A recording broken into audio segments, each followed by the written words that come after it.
All right, here we go. Today we have attorney Doug Weinstein, who represented Yak Gotti in the YSL RICO case and got him a non-guilty verdict. Welcome to VladTV. Thank you for having me on. I'm glad we could finally get together. Absolutely, absolutely. Well, you were part of one of the biggest trials in hip-hop history, so I think it was just important for me to actually get you on the show and talk about the whole situation. Now, what was interesting when I actually did research was this is your first criminal trial ever. That is true. This is my first criminal, not my first trial, but my first criminal trial ever. Okay, so why would Yak Gotti hire you when you actually had no criminal trial experience? You know, it's interesting. I work with the App law firm. That is who I am with. And so Diamante, Yak, he hired Jay Apt and the App law firm to represent him.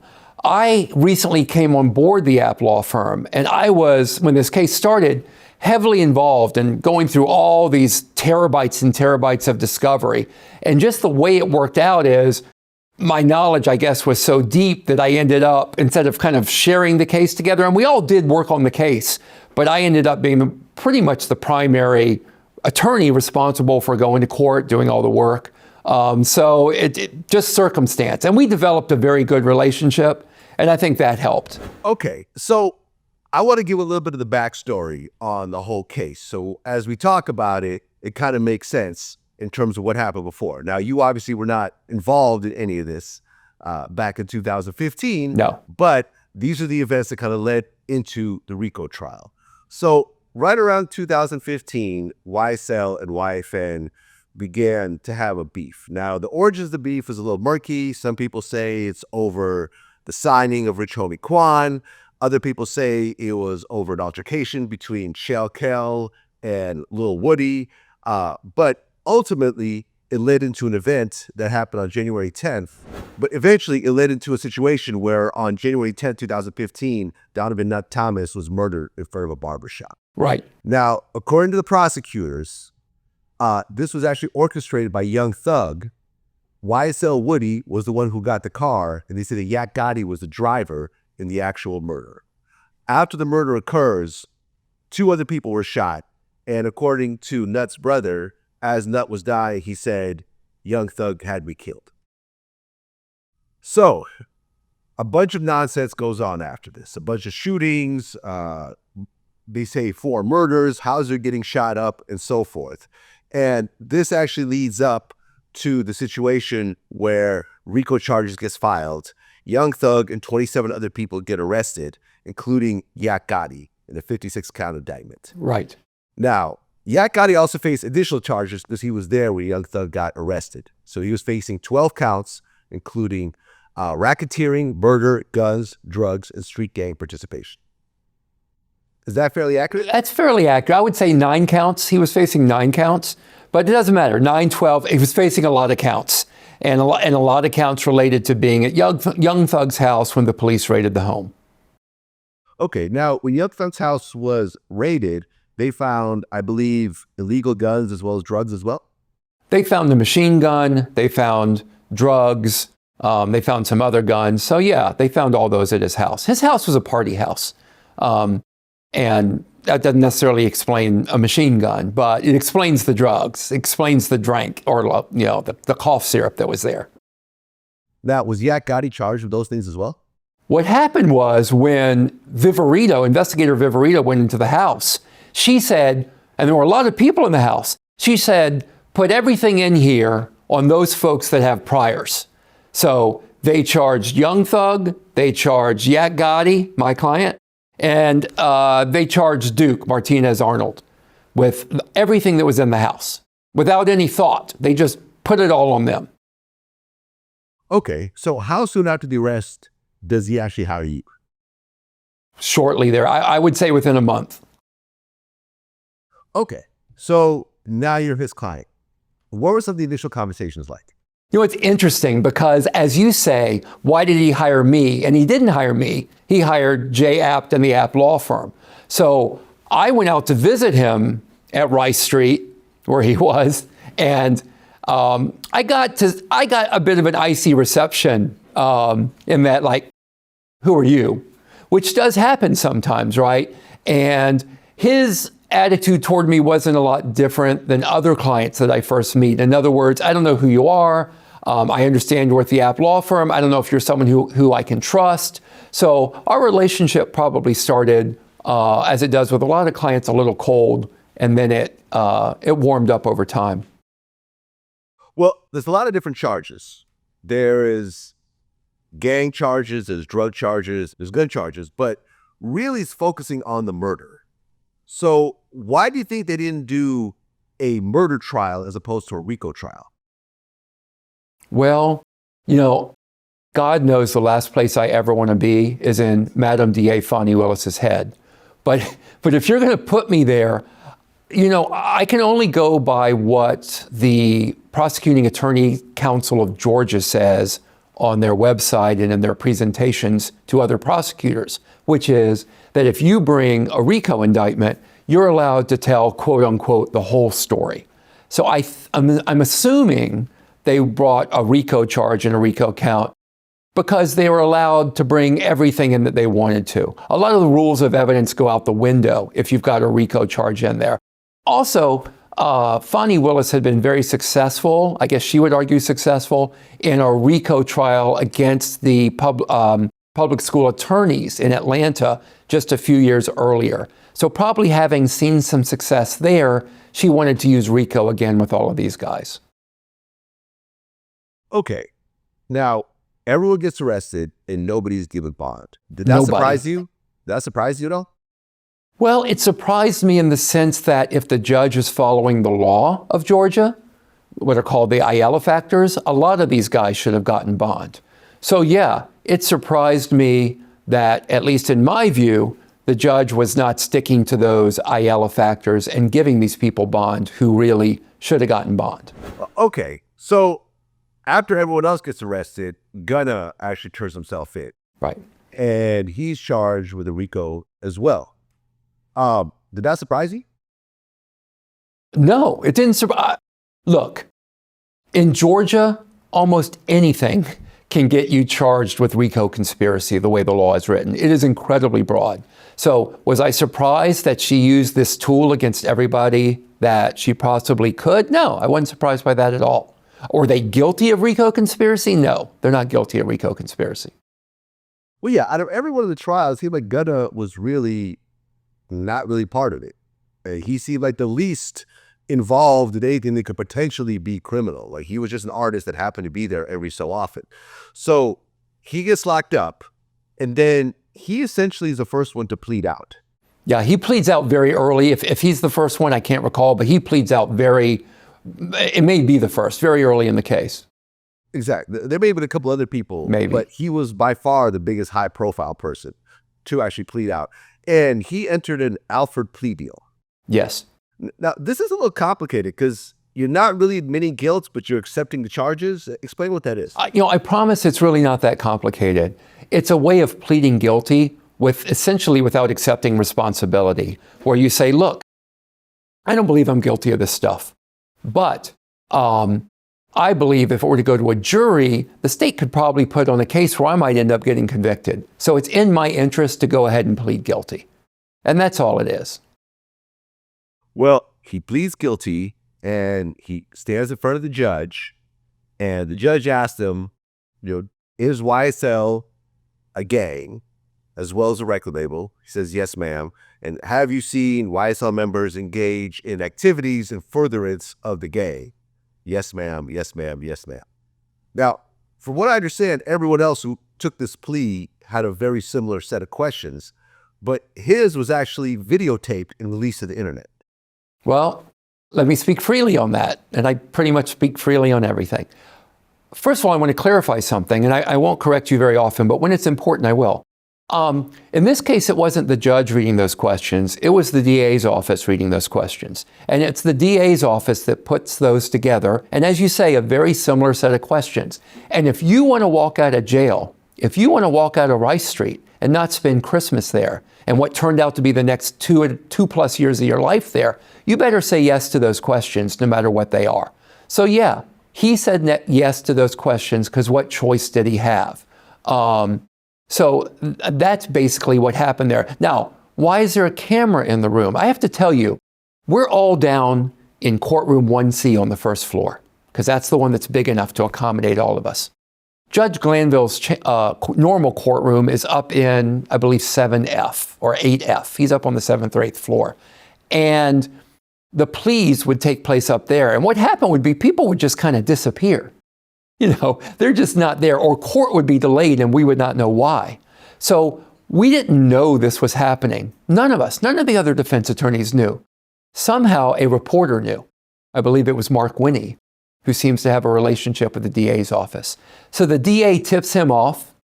He somehow gets whatever authority that he needs, because I don't believe he would break the law in any way. So he somehow gets what we call a Rule 22 down here, I guess, gets a courtroom in there and records it. All of which I think is very shady. Not on the reporter's behalf, he's doing his job, but just the whole way that was done was very shady. Well, in the hip-hop world, there was a lot of controversy over this video. Some people felt it was snitching. Gunna's lawyer was in contact with me during this time, and he made multiple phone calls directly to me and kind of explained how everything he said can't be used against anyone in a courtroom, because even if he repeated what he said in a courtroom, there could be a federal superseding indictment and that could be used against him. So therefore, it precluded him from actually taking the stand. What is your take on this? Well, I can just tell you what happened factually, which is that he never did take the stand. I could be wrong on this because it's been a long trial, but I don't believe he was even on their witness list. I could be wrong. He may have been on the list, but he didn't take the stand. So unlike a lot of the other folks that took pleas, he wasn't called to the stand. He wasn't asked questions about YSL being a gang. So I believe that his lawyer got him a pretty good deal. He said what he had to say in order to walk out of Rice Street. And I mean, God forbid I'm ever in those shoes where I'm stuck in Rice Street and I'm going to have to say what the prosecutor wants to say to get out of there. So I totally understand what Gunna did. I don't like the term snitch. I don't like to use that term, but I don't believe he's a snitch. He said what he had to say. He parroted what the prosecutor gave him to parrot. And by the way, later in this trial, and you may get to this, you saw other people get tripped up because of that. But that didn't happen to him. He had a very good lawyer who did a great job for him. Well, we get into 2023, and around the top of the year, Yak Gotti's mother actually gets arrested for trying to sneak rolling papers and tobacco into the courtroom. And I was part of that, by the way. You were part of that. So explain what happened. Let me explain the bigger picture so people understand. You know, these guys need clothes in court. They don't have a giant closet worth of stuff. So there's a whole difficult, complex system we have of getting all the guys their clothes, their clean clothes, returning the old clothes. So it was time for some new clothes to be brought in. A woman that Yak had a relationship with brought in some clothes for Yak, gave them to his mom, Miss Tasha. Miss Tasha gave them to me. I gave them, I believe, to the deputy to give to Yak. And in searching through there, they found contraband. Now, by the way, let's talk about what the contraband was. I mean, it's not guns. It's not drugs. It was rolling papers and tobacco. So, big fucking deal. I don't know if I can say that on your show or not. BFD, Yeah, okay? Who gives a shit? But whatever, it technically is contraband. But they blew it up to be such a big thing. Acting like it was, you know, a knife or a shiv or something. It was tobacco and rolling papers. So no, it shouldn't have been passed to him, but Miss Tasha had nothing to do with it. I had nothing to do with it.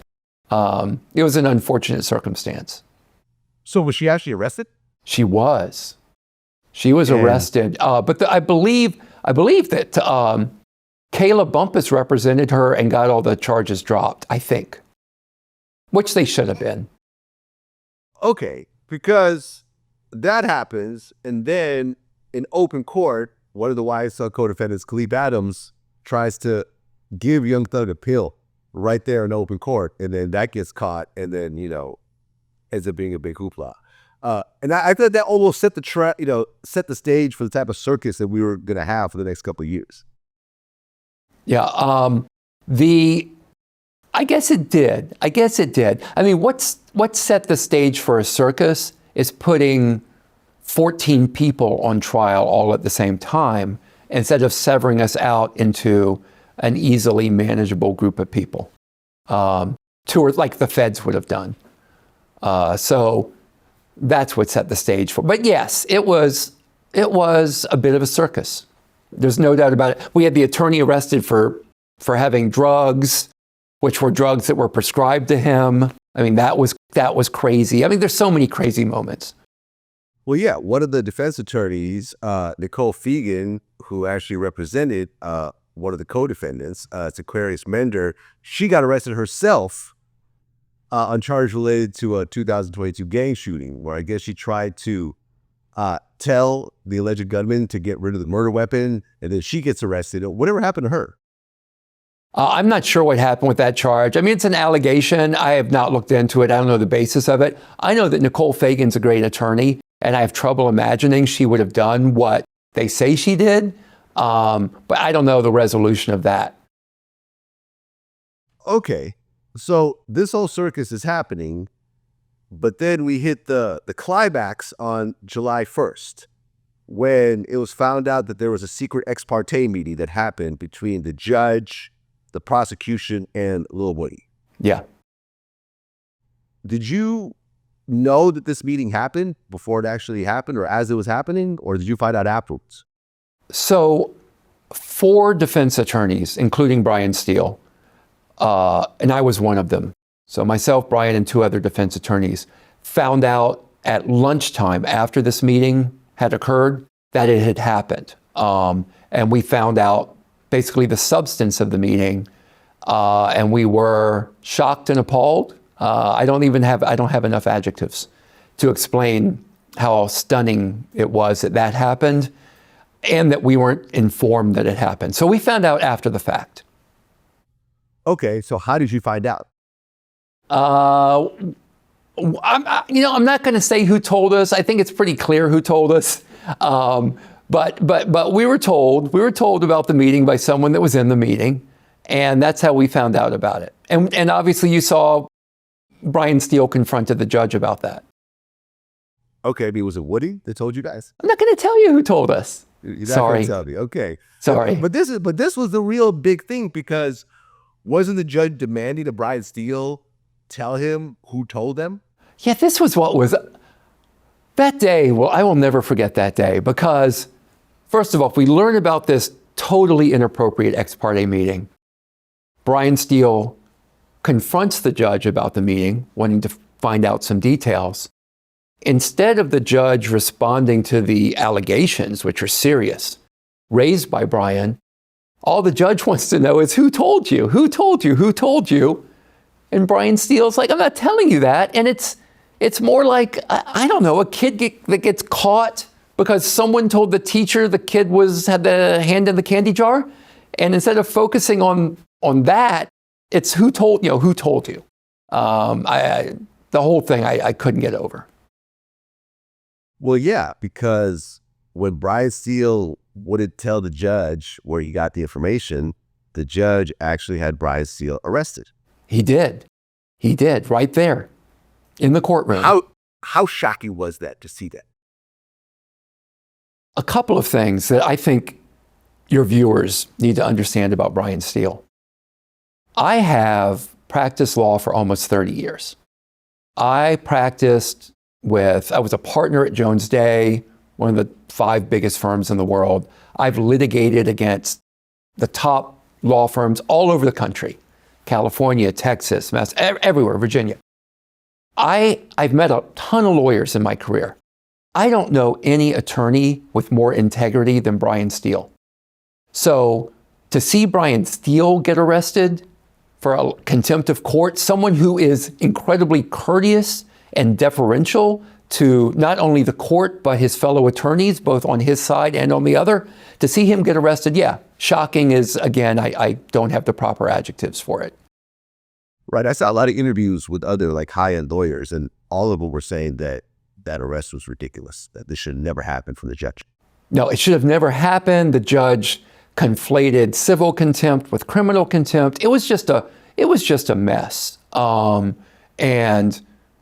I think Brian did everything exactly right.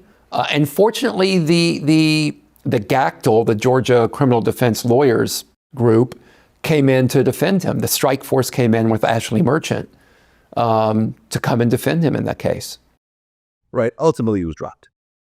Ultimately, through a long series of procedures, ultimately it went away.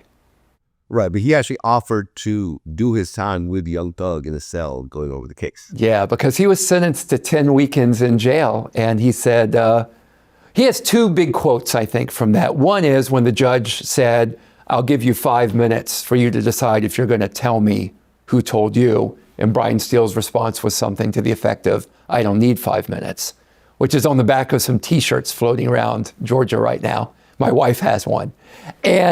And then his request, once he was sentenced to 10 weekends in jail, to please be sentenced up in Cobb County so that he could work with Jeffrey over the weekends on his case.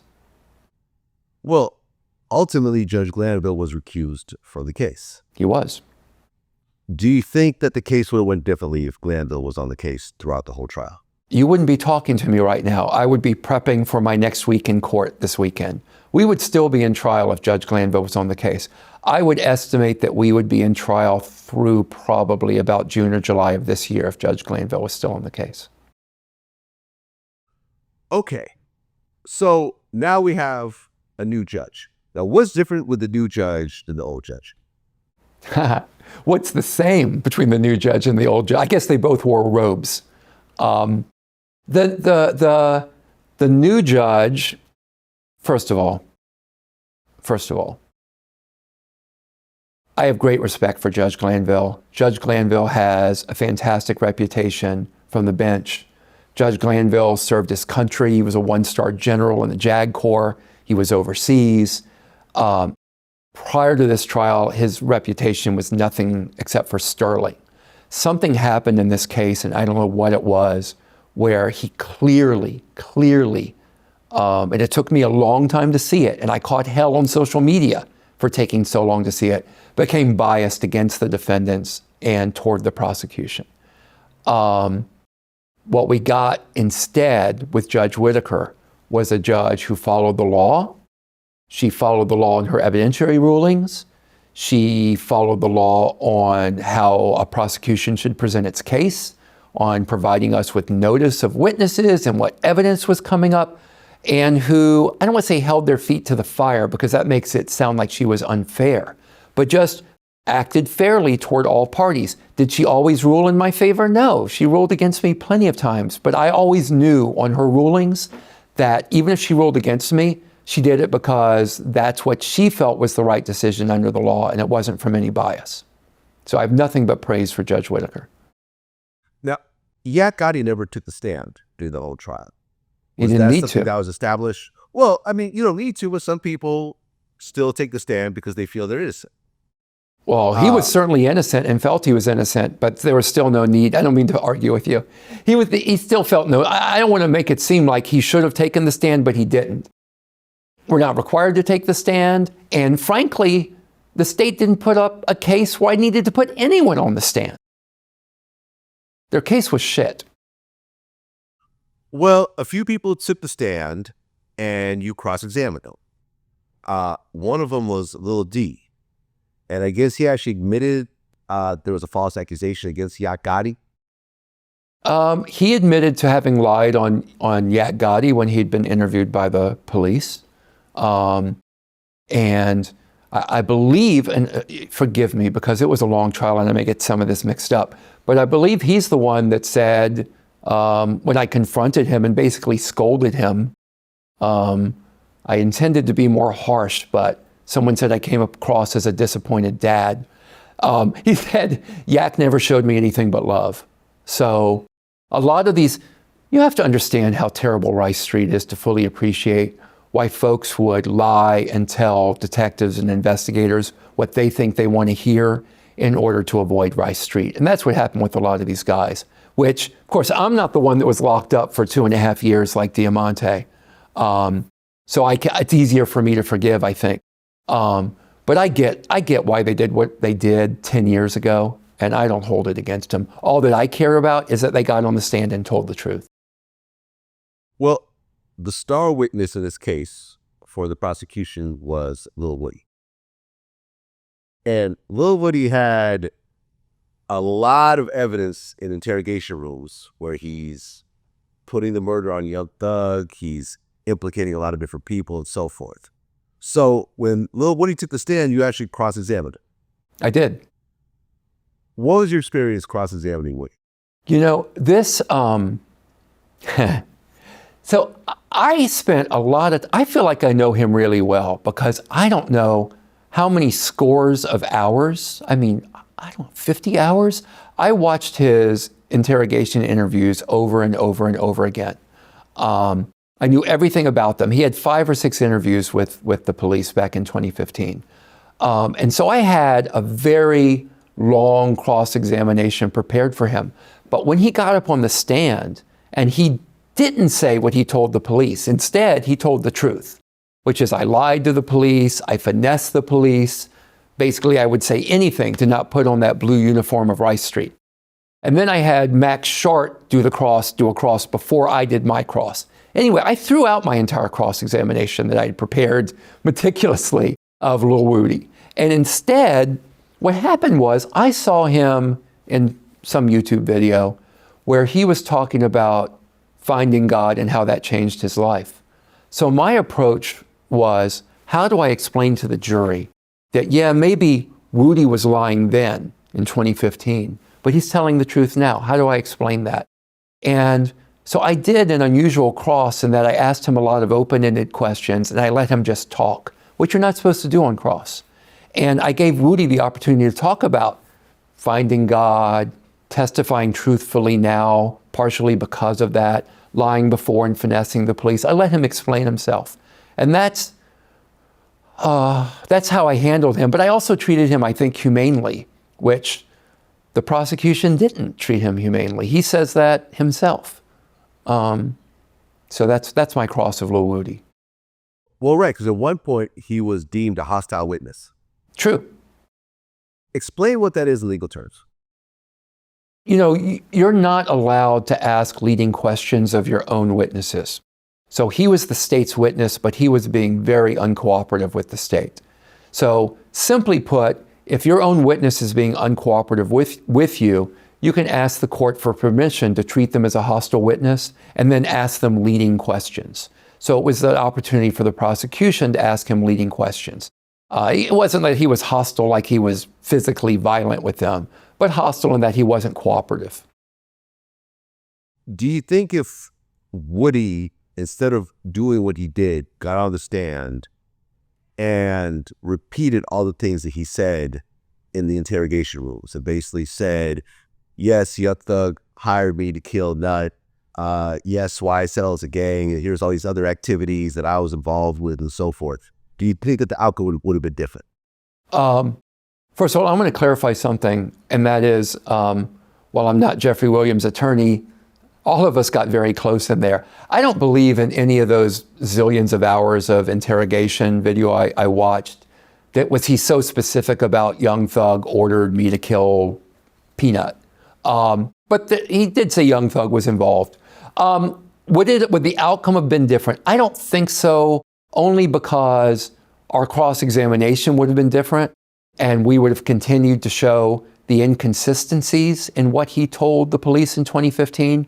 Because as much of a great liar as Woody was back then, as much of a finesser, and he was a pro, he didn't get everything right. His stories were wildly inconsistent over those half a dozen police interviews.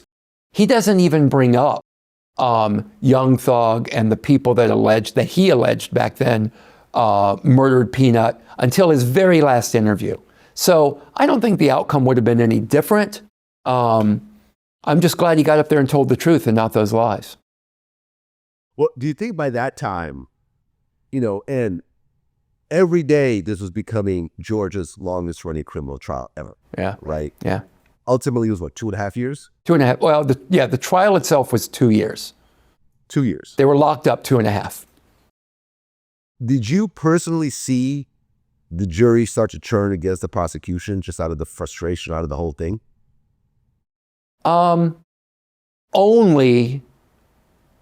Well, here's what I saw as time went on, which is that they would begin to tune out when the state went on and on and on with some of their witnesses. They weren't expressing exasperation. They didn't look frustrated, but they would just, I was watching the jury pretty much the whole time. I had a pretty good front row seat for most of the trial. And they would just tune out after a time. And then you'd get someone like Keith Adams, who I think was by far the best at cross-examination of anyone. There were a lot of great defense attorneys on cross-exam, but Keith Adams would get up and they would just be riveted. It was like they'd sit up straight in their seat, they would look right at Keith, and then they'd focus again. I tried to keep my cross-examinations pretty short so that they would stay focused when I did my cross-exam. But I think the point where they turned against the prosecution is where a juror got up in early November, maybe, and said, look, enough of this.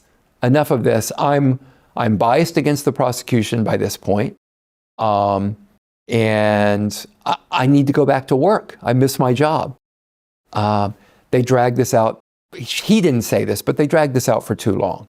And of course, the prosecution wasn't happy, but the judge said, look, these people were all vetted. They were all unbiased when the case started. I am so sorry if by your actions, they've now become biased against you. That's the right answer, by the way. Okay, so leading up to October 31st, did you think there was going to be a plea deal for a Young Thug? I know it's not your client, but that is the main person in the trial. Sure.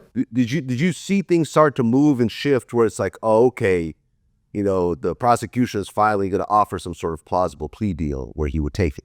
That was kind of a weird week. Was the 31st the day he actually took the plea? Yep. Okay. Correct.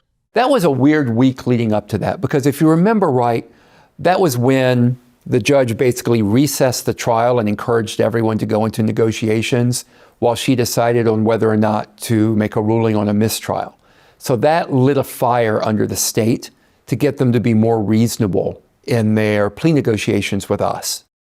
Did I think Jeffrey Williams was going to take a plea? Well, I knew there'd been conversations going back and forth between all of us in the state. And I wasn't sure that he was going to take a plea until the very moment that he did. Because if you recall, they got very close, okay? They got very close to what's called a negotiated plea, where they reached an agreement. But there were some terms that just, Jeffrey couldn't agree to those. He wouldn't have been able to perform as an artist under those terms. His career would have been effectively over. How can he agree to that? So instead, he decided to do a non-negotiated plea. And I can explain that if you'd like. Please do. A non-negotiated plea is one where you're going to plead guilty, but you haven't reached an agreement with the prosecutors. You haven't reached an agreement with the prosecutors on exactly what the terms will be on the sentence. Okay? So it is a super high stakes maneuver. You go in, you plead guilty. The prosecution says, this is what we want for a sentence. The defense says, this is what we think the sentence should be. Here's all the mitigating factors. And then the judge decides. So Jeffrey Williams, Young Thug, he put his entire future, his faith in the hands of Judge Whitaker, and that Judge Whitaker was going to do right by him. And the nerves it took to do that, because people are talking about he copped out and took a plea. I mean, bullshit. What he did took nerves to do that, to go in there and have faith that the judge was going to make a fair sentence. So when it first happened, if you were watching, when it first happened, the judge said, Mr. Williams, I understand we're going to do a non-negotiated plea today. Is that correct? This was maybe 1 p.m. And there was silence in the courtroom. Jeffrey Williams, Young Thug, sat there for about a minute, just silence. It's the most tension I've ever felt in a courtroom. And after about a minute, the judge said, do you need a little more time to speak to your lawyer? And he said, yeah, I do. And they went back and they talked for another hour, and he came out and took the plea. So did I think it was going to happen? I suspected it was, but I wasn't exactly sure until he did it. Okay, because the prosecution wanted something like 20 years of prison as their plea. And, of course, the defense wanted time served. Yeah. And ultimately, the judge decided on 5 years time served and 15 years probation. Yeah, basically with the 5 years going on the back end or the 15 years going on the back. Anyway, the time going on the back end. So I think he got a really good sentence from the judge. And by the way, what the judge sentenced him to was almost identical to what the negotiated plea would have been without all the onerous conditions. Okay? So he got a very fair deal out of this. Now, what would have happened if he would have stuck with the trial? I suspect he would have gotten a not guilty along with the rest of us that did remain. But did he know that in October? No. I mean, he didn't know that. I believe Brian Steele said in open court, I've advised against this. I think we should go to the jury. So that's not confidential that Brian felt that way. But you're asking to do that, you're asking Jeffrey to spend another 6 months, 7 months, 8 months locked up in the Cobb County Jail, away from his family that needs him, away from his children. That's asking a lot of someone. So I criticize anyone that criticizes Jeffrey for taking that deal. You're not in that position. Yeah, I actually looked it up. The state actually requested 45 years with 25 years to serve and 20 on probation. Well, see, what's so shitty about that is that, so in the negotiating process, that's not what they were offering. And the reason I can say this publicly is this was a very unusual thing. The judge had the state put on the record, what is it you offered in a negotiated plea? So the judge knew what that was, which is basically eventually what the judge gave. But then what the state asked for in the non-negotiated was, ridiculous. What, 40 years? 45 years, 25 years to serve. It's ridiculous, ridiculous. That's the trial tax that prosecutors charge U.S. citizens to exercise our constitutional rights. That's the trial tax. And the judge didn't go for that, rightfully so. Well, Young Thug accepts the plea, and he's the biggest name in this whole case. But there's still two other people that are still in the trial, one of which is your client, Yak Gotti. How did you guys feel after Young Thug took the plea deal?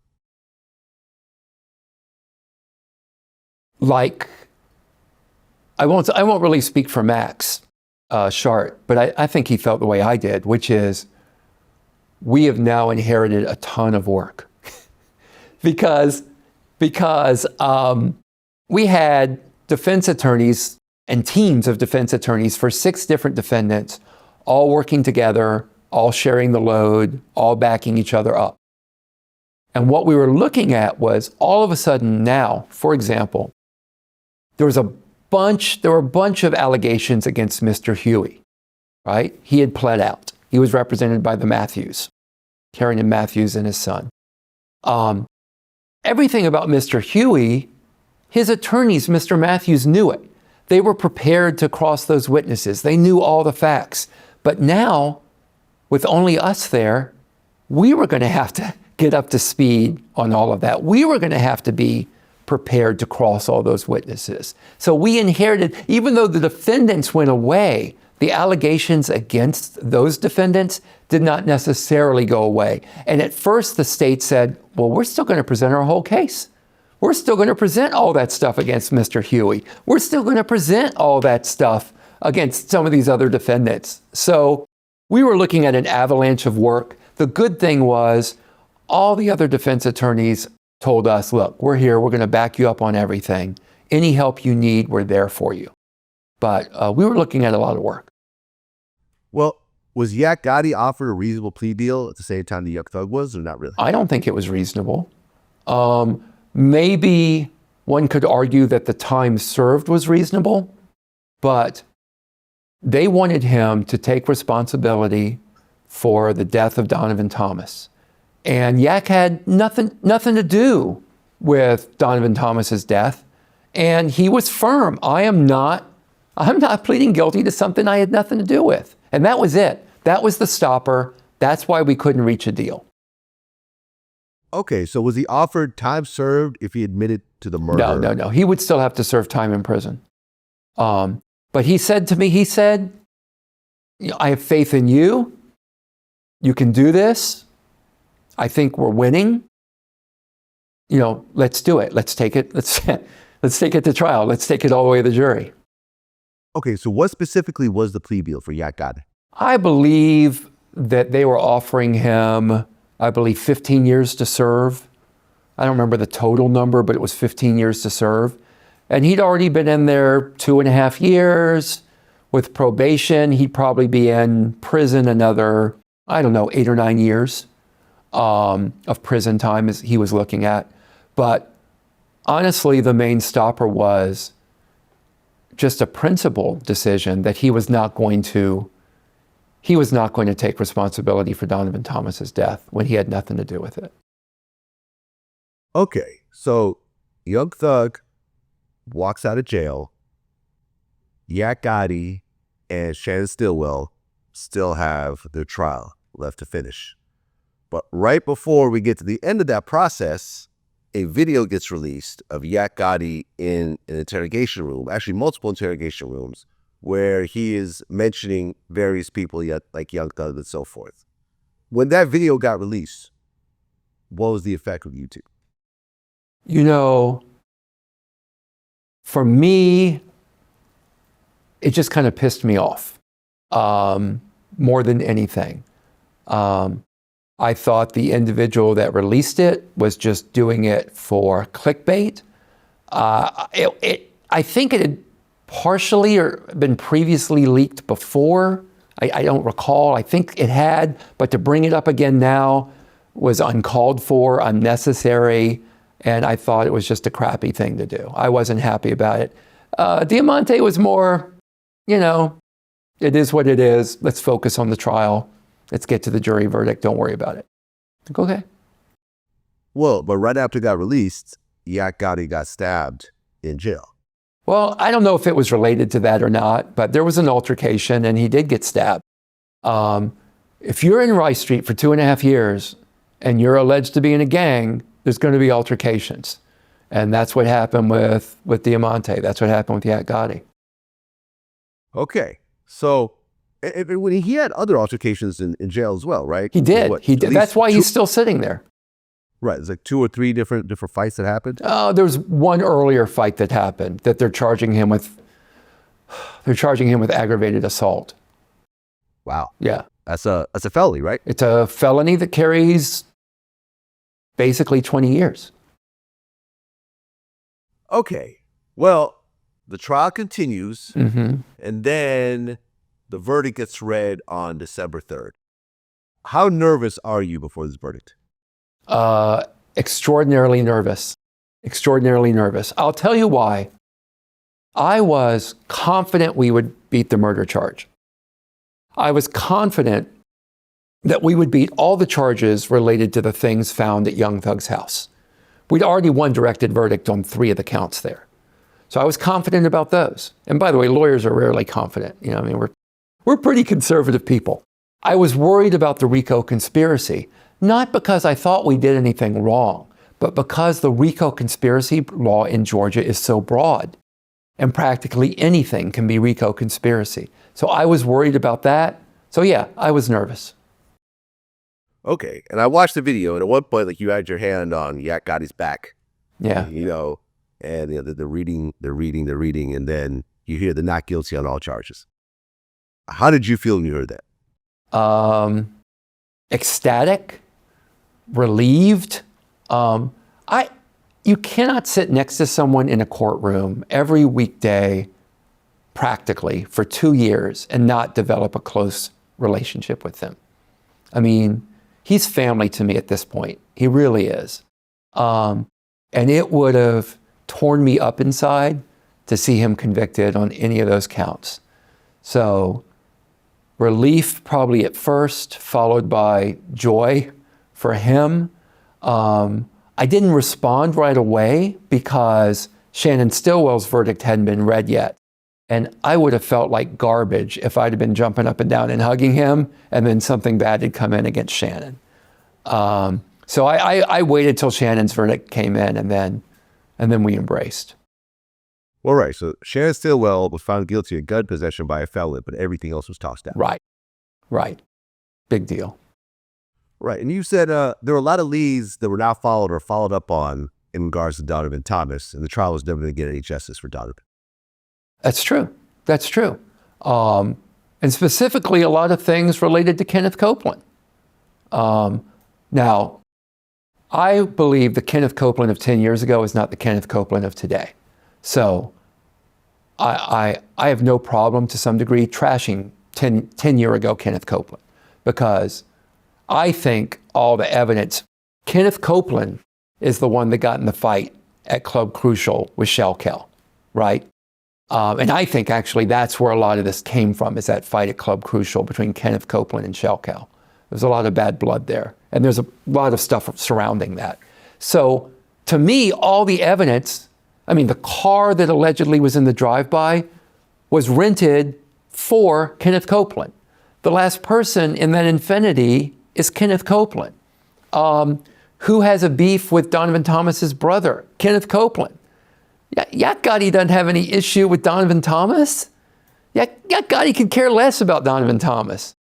And then it's Kenneth Copeland that instantly runs to the cops, like right away, that very night. And it's Kenneth Copeland that keeps going back to the cops, and it's Kenneth Copeland that eventually points to Yak Gotti. So yeah, I think there were leads that weren't followed up on. Let's talk about the McDonald's videotape that people keep coming back to. Let's talk about why that's important. It's important because Kenneth Copeland alleges that after the murder of Donovan Thomas, the people involved allegedly meet up at a McDonald's and split up from there, go to Young Thug's house, whatever. None of the detectives, the investigators, follow up. I don't care what they say on the stand. They don't go to the McDonald's. They don't get the videotapes that would have been there from the McDonald's. They don't do anything as far as following up. So many leads weren't followed up on. Where was Yak Gotti's cell phone? Where was Shannon Stillwell's cell phone? What happened to that? So much wasn't done. And I think it wasn't done because they liked the nice little package they had. We got a couple of guys pointing fingers at these 4 guys. That's, what evidence do they have? I don't mean to go on a rant. But I'm going to do it anyway. What evidence do they have against Yak Gotti on the Donovan Thomas murder? They've got him at a Texaco station, I don't know, 50 or 100 yards away, hanging out there for 30 minutes. These guys were always hanging out at gas stations. Anyway, they got him there for 30 minutes. He's all over the cameras. Like, if you're going to go kill somebody, there's cameras at these places. Why are you hanging out there? It makes no sense. Anyway, they got him there. That's it. Oh, and they got a couple of people saying, oh yeah, they're the ones that did it. But there's nothing else tying them together. There's no video of them at the scene. There's no guns, no ammo, no prints, no blood, there's nothing tying them together. It's the word of Kenneth Copeland, who's the one that more than likely did it. Well, and for those that are a little bit confused, Kenneth Copeland is Lil Woody. Sorry. Yep. Out of respect, I tend to call him Kenneth Copeland, so. That's okay. And that could be Lil Woody. And we talked about all this, and he basically admitted that he's a liar and that he made up a bunch of stuff to get out of jail and not be charged. Yeah, and I don't know that he's the one that did it. I don't know who the heck did it. What I do know is the investigation was awful. And all this business from the DA's office about justice for Donovan Thomas, give me a break. If they cared about that, why didn't they charge this murder back in 2017? Why'd they wait till 2022? You don't care. You don't care about any of these people. And that's what their own witnesses said. Their own witnesses.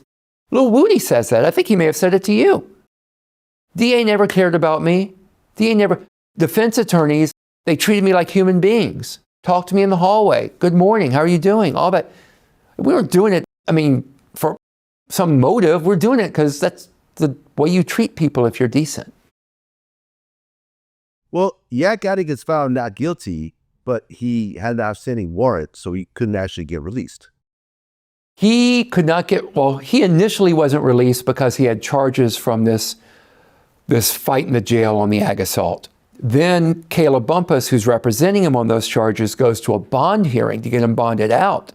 And we think he's going to get bonded out. And that day, for the first time, the prosecution brings up that he may have basically a warrant from probation, that he's violated his probation from years ago, which is just kind of a crappy move to spring on someone at the last minute. So he's sitting in there because of these charges. He's sitting in there because of the allegation of a probation violation. But really, the real reason he's sitting there is pure spite and vindictiveness because he won this case. Well, you're no longer representing him. Not on those charges. Okay. Is there a reason? He decided to hire Kayla for that. Kayla is really, really good and has a lot of relationships in Fulton County with the judges and with the DAs. I don't actually know them all that well since I'm newer at this and she's been here forever. So I thought too it would be a pretty good move to get Kayla in there to try to get him bonded and get him bonded out. Like she has a great relationship with Judge McBurney. So I thought it would be helpful. And I still see him. I still talk to him. If he wants me, he could always hire the firm I work for to go represent him. But so far, that's how it's going. Well, the YSL trial isn't technically over yet because there's another part that's supposed to begin in February. That's right. There's, I believe, 4 more defendants at this point that need to be tried. Okay, but from what I understand, the judge is saying that she's giving 90 days for this. This is not going to be another 2-year ordeal. You know what? And by doing that, she's doing it out of a sense of justice. There's no reason this case can't be tried in 90 days, including jury selection. But in a way, I think she's doing the prosecution a favor because they're not going to be given the opportunity to have the jury tune out because they're going to put on a case for 18 months or 2 years. So yeah, she said 90 days is all you get. And that's reasonable. Now that this is over in terms of your client, how do you feel about Fonnie Willis? I don't think this is a case that should have ever been brought. I think that if she really thinks that these folks committed the murder, she should have charged them on a murder charge. All these other things, all these other charges, charge them separately. But this big, massive RICO thing, it blew up for her. And it blew up for her in the Donald Trump case, which is something I wish she would have been a little more focused on. So these things haven't worked out for her. By all accounts, she is a great trial attorney. But I really question the decisions that she has made as DA. Well, I have a quote from you about Tell me. this. I believe it was from your Twitter. You said, in terms of Fonnie Willis, you said Yes. Her judgment and lack of prosecutorial discretion do a disservice to the people of Fulton County. The taxpayers of Fulton County deserve a DA who will focus on effectively prosecuting crimes, not their own political ambitions and personal financial gain. She's losing good prosecutors for Fulton, and those that remain deserve sound leadership and support. No prosecutor should be forced into a position of having to go to court to defend her unserious actions. Well, you know what? I can be damned eloquent if I take a minute to write it out instead of just coming up with it on the top of my head. I stick by everything I said in that tweet. She has some great prosecutors. Adam Abate is a great prosecutor. And yet he is put in a terrible position in that Trump case of having to try and defend her actions. I think Simone Hilton in our case is a great prosecutor. Christian Atkins, who was a younger prosecutor, is great. All these guys on this case, absent perhaps Miss Love, I think did a fine job. And yeah, I think everything I said in that tweet, I agree with. I stick by it. I think Fulton County deserves a DA who knows what cases to bring and what cases not to bring. I think, at least watching interviews I've seen with Paul Howard opted not to bring this case for very good reason, which is the witnesses were not credible. And what did you see when these witnesses took the stand on behalf of the state? The state didn't get anything out of them that they wanted. Paul Howard knew that. Why didn't DA Fani Willis know that? Well, people criticize Fani Willis, but if you look at the big picture, Atlanta does have a lot fewer murders now and less crime under her reign. Now people went through what they went through, and ultimately people were convicted the way that she had planned. But overall, would you say that crime is down in Atlanta under Fani Willis? Absolutely, it is down under Fani Willis. You know where else it's down? Albuquerque, Nashville, Las Vegas, Los Angeles, Seattle, Toronto, New York, Chicago, Louisville. I could go on and on. Look at the National Police Chief's report on the decrease in crime since 2022. It is down across the board in every major city. Fani Willis is the rooster that crows in the morning because she thinks she made the sun rise. This crime is down everywhere, okay? Is it down a little more in Atlanta? I believe it might be down a little more in Atlanta, but not in a statistically significant fashion. So I wish you'd have told me instead that I'd have brought the police chief's report and shown it to you. I'm glad crime is down everywhere, but I do not attribute it to her arresting a bunch of people allegedly in some gang that's supposed to be called YSL or YFN. I don't think that's why crime is down. A final question. This was a state RICO case. When you look in the world of hip hop right now, one of the biggest stories is the Lil Durk situation, who is facing 2 murder for hires under a federal RICO case. Do you think that this will work out the same way for Lil Durk that it worked out for Young Thug and Yak Gotti, or do you think this is a very different situation? I think it's a very different situation.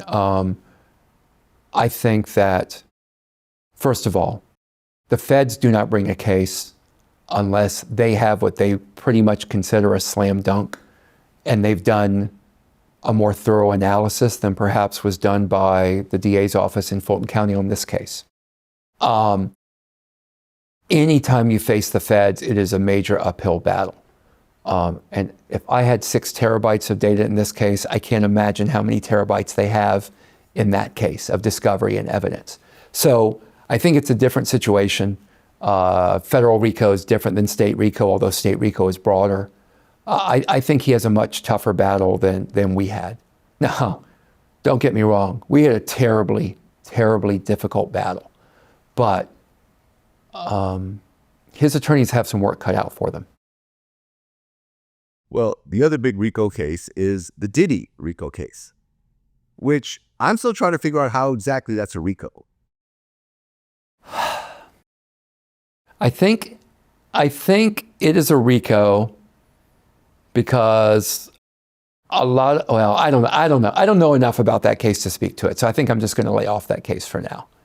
When I learn more about it, we can talk. But I don't want to talk out of ignorance.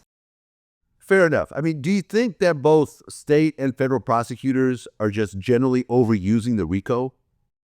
I don't know about the federal prosecutors. I can tell you the state prosecutors in Georgia overuse it. Because the problem is, again, there's a problem with the law. There's a problem with the way the RICO conspiracy law in Georgia is written. So in that sense, they're overusing it. They're taking advantage of a poorly written, poorly drafted, terrible law. And by the way, although Fani Willis has been unsuccessful with RICO against President Trump and against YSL music label, other prosecutors have been quite successful with the RICO conspiracy statute in Georgia. The lack of success is uniquely Fani Willis's. If Yak Gotti was found guilty on all charges, how much time would he have got? He would not be getting out of prison in his lifetime, probably. I mean, he would have been in for, it depends on how the judge did the sentencing, but he would have been in for at least 30 years. So he would have been 61 or so when he got out. Now, if she would have tacked on some of those other charges as consecutive versus concurrent, he could have never gotten out. The stakes were tremendous, and I'm getting more sleep now than I was in November. Well, Doug Weinstein, I appreciate you coming in. Congratulations on winning for your client. Thank you. This was a case that I don't think anybody knew how it was going to turn out. Not you, not me, not the prosecution, not the defense, not the judge even. No. Like, this whole thing was a surprise, and it was a soap opera for over 2 years. But ultimately, it's essentially over. There are a few more cases, that they're going to be going on, but I feel like the bar has been set in terms of what's about to happen. So congratulations on defending your client as a new criminal defense attorney. Thank you very much. And it was a team effort. Let's make that clear. I had Jay Apt and Katie Hingerty helping me here, and then all of us defense attorneys working together. And there's no way I'd be here without Brian and Keith and everybody else as well. So, absolutely, there's a lot of law talent in Atlanta. There is. I said before the interview started, I've interviewed Drew Finling. Yeah. Before he represented YFN Lucci, got him what I thought was a great deal. He did get him a great deal in his own RICO case. He did. So you guys have a lot of talent down there. So congratulations on winning the case. And I think, I'm sure your phone's been ringing off the hook ever since this is over. It's been a little busier, but I still have availability if you want to give me a call. There you go.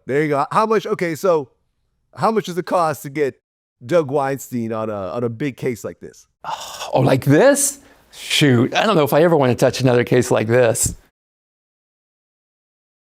That's what it is, Doug, man. I appreciate you coming in, and hope to have you back on sometime soon. I hope so. Good talking to you.